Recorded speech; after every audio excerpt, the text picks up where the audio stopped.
to Adventures in Raising Grands, The Lowdown. Be sure to like, subscribe, and share this channel. Someone you know may need to see this. Tonight's episode, we're talking about visitation. When referring to visitation, we're talking about when grandparents that are raising their grandchildren are required to allow the biological parents and sometimes other family members to spend time with that biological child. There are many different types of visitation, including court-ordered, as well as supervised and unsupervised. There's also therapeutic visitation. I'd like to start with talking about places that you can have visitation. Some of the places that you can have visitation are at a visitation center, at the DCF office, a park, a restaurant, anywhere public, and libraries are also a great place. But I do not recommend that you have visitation in your home where the child lives, because this is their safe place. When you have permanent guardianship or permanent custody, you often are responsible for the visitation with the biological parents and the child. Whether it be supervised or unsupervised depends on what the judge says. Know that you have that decision to make on where you're going to have it and if you're going to supervise or not. The judge is the one that usually makes the decision on how often and when, if the case is still open. I'd like to talk about court-ordered supervised visitation because that's where we started 2 years ago with our princess in HD. They began supervised visits at the DCF office, supervised by our case manager. It was once a week for 1 hour at dinner time, which made it very difficult. In the beginning, our little princess went, but she wasn't happy about it. After a few visits, she didn't want to go at all. We tried bribing her with things like dance class and even McDonald's Happy Meals. And this worked a little bit, but after an incident, she decided that she was never going back. It became very difficult to get her to go, and we almost canceled them altogether because it was not in the best interest of the child. That is when I heard about therapeutic visitation. And I just want to tell you a little bit about therapeutic visitation because I think it's important to know that this is an option that's out there. And it may not be close in your area, but look around and see if you can find it because this benefits the child the most. In a therapeutic center, therapeutic visitation includes a therapist that meets with the parent before they have the visitation and also spends a little time after the visitation with the parent going over how it went. And they kind of get scored or get a report card to let them know how it's going. And during the visitation, they're there to supervise as well as to help the visitation move on in a positive way. This was amazing for us because Princess soon wanted to go to visitation all the time. She began spending lots of time with Daddy, and they began having dinners together. He would bring dinner in that he either made or he picked up. In the beginning, it was rough, making sure that he brought in healthy meals, but he did finally get around to getting it. And after a while, he was given more hours of supervision by the judge, and until he got unsupervised visits, weekends, and then he regained full custody. And I really think this had a lot to do with those therapeutic visitations. During unsupervised visitations, I think it's very important that you've made sure that they have everything that they need for the visitation. Make sure that they have appropriate child seats or seats and seatbelts in their vehicles if they're picking the child up or dropping them off. When setting up visitation, make sure that you tie into time that's convenient for you and the child and the biological parent. Make sure that you're not doing it at a time that's inconvenient or causes stress upon the child. Remember, the child is what we're doing this for, and the child should come first. This should be a positive experience, not just for the biological parent, but also for the child. If you're using a center, you can also ask for transportation. The transportation is not always up to you. DCF sometimes has to provide that transportation for you, especially when you have other children or other obligations. It's worth asking. And if you're not comfortable supervising, make sure that you say so. I've heard many grands refer to how uncomfortable they are. Know that you have a right to say no. They can't force you to supervise a visitation with someone you're not comfortable with.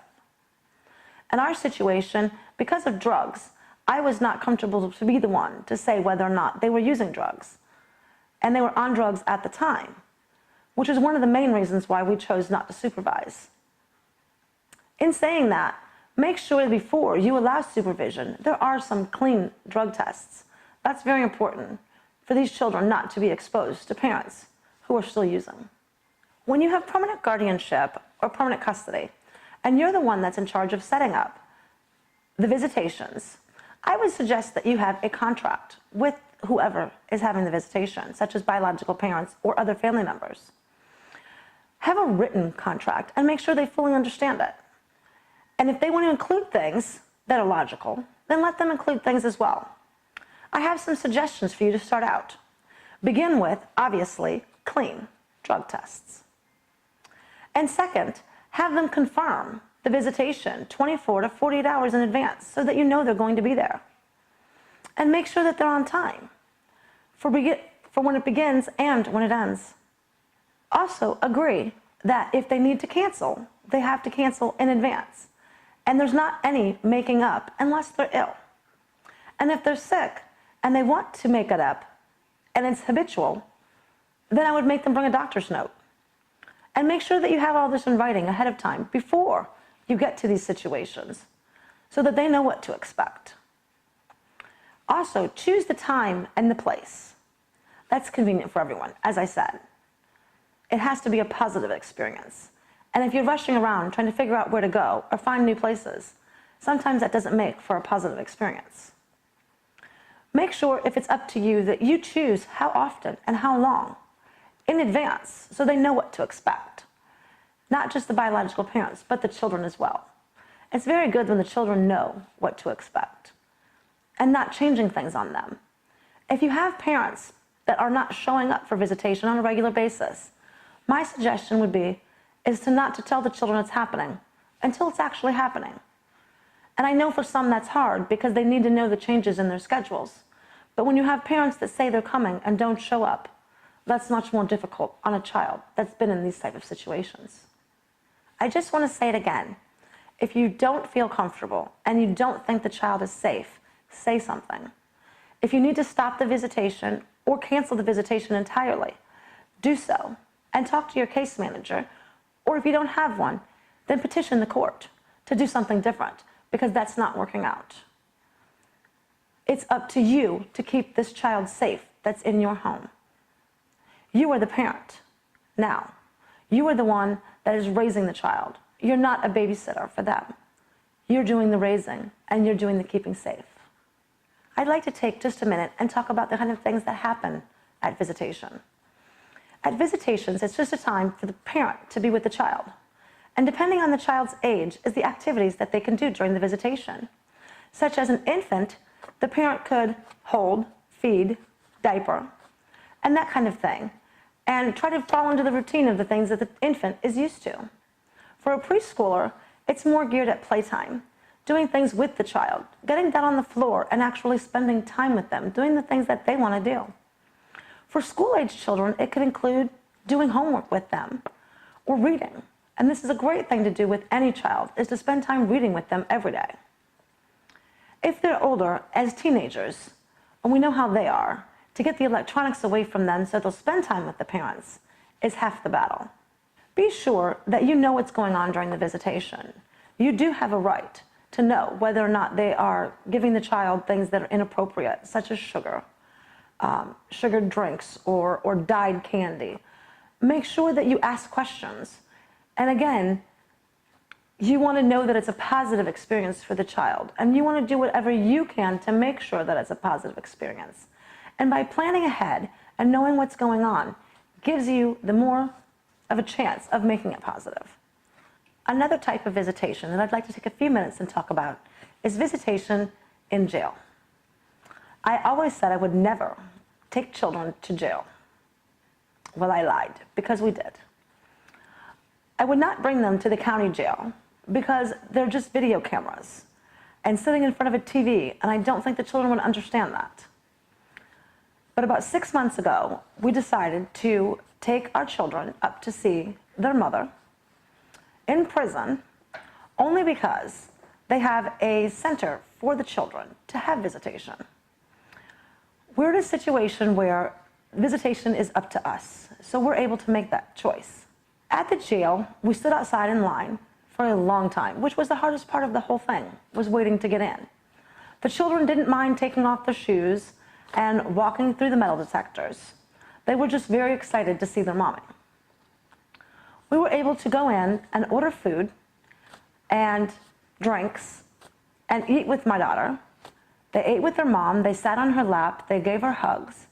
They had a playroom for the younger children where they had a kitchen and trucks and magnets, and they played in that room for about 2 hours. And they also had a play area outside with a playground. It's set up so that the children felt comfortable to be around their parents.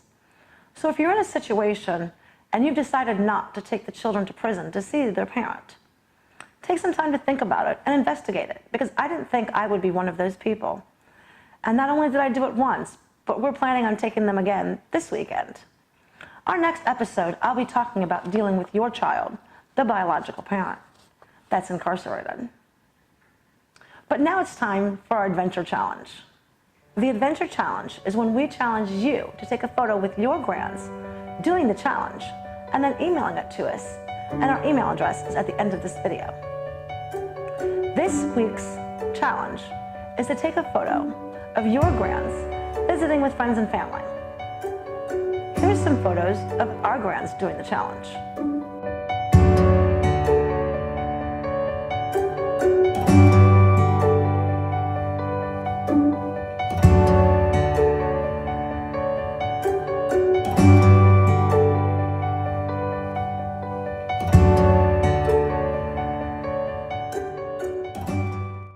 Thanks for watching this episode of The Lowdown. And remember, visitation is supposed to be a positive experience. Like, subscribe, and share this channel. Somebody you know may need to see this. Don't forget to send in those photos.